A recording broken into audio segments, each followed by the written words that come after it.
Hi guys, my name is G. Akash. We five are going to discuss about keys in database management system. Keys plays an important role in the relational database. It is used to uniquely identify any record or row of data from the table. It is also used to establish and identify relationship between the tables.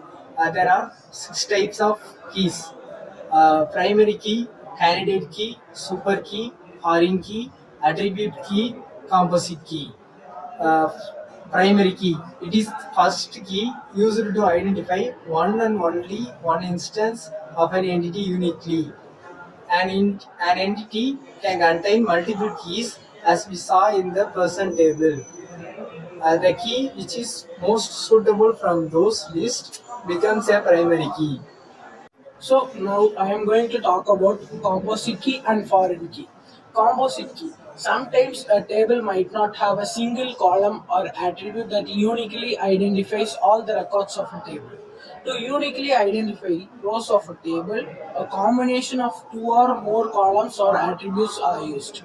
So it still can give us duplicate values in rare cases. So we need to find the optimal set of attributes that uniquely identifies rows in a table. That is the composite key. It acts as a primary key if there is no primary key in a table. So two or more attributes are used together to make a composite key. So now foreign key. In two tables, we use a primary key of a first table to connect with the foreign key of an second table. It is used to link to database. And talk about candidate key.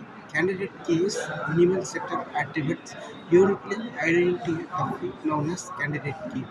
It is a minimal super key. Super key with no repeated is called candidate key.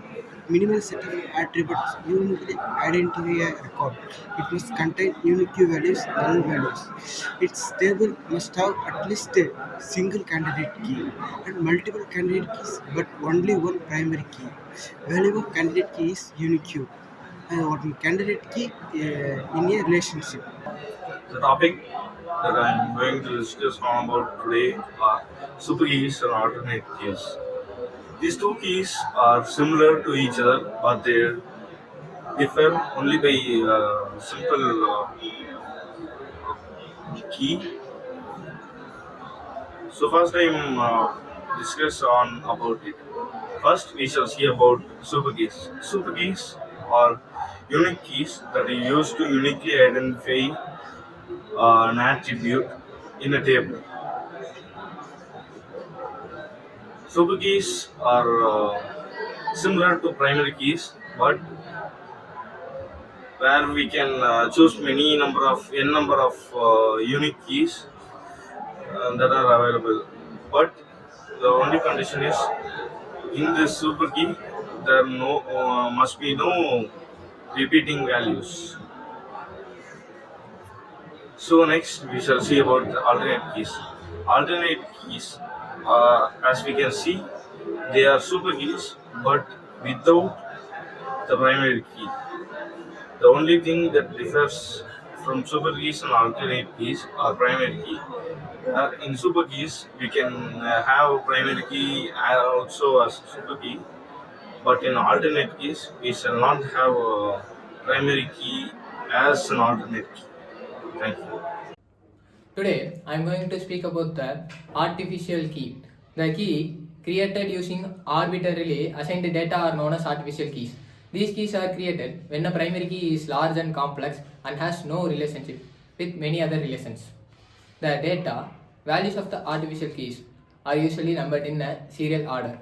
For example, we have taken the primary key, which is composed of employee ID, employee role, and the project ID is large in employee relations. So it would be better to add a new virtual attribute to the identity of each tuple relation uniquely. Thank you. Today I am going to speak about the artificial key. The key created using arbitrarily assigned data are known as artificial keys.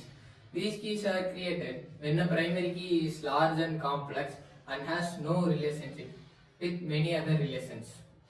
The data values of the artificial keys are usually numbered in a serial order. For example, we have taken the primary key, which is composed of employee ID, employee role, and the project ID. Is large in employee relations. So it would be better to add a new virtual attribute to the identity of each tuple relation uniquely. Thank you.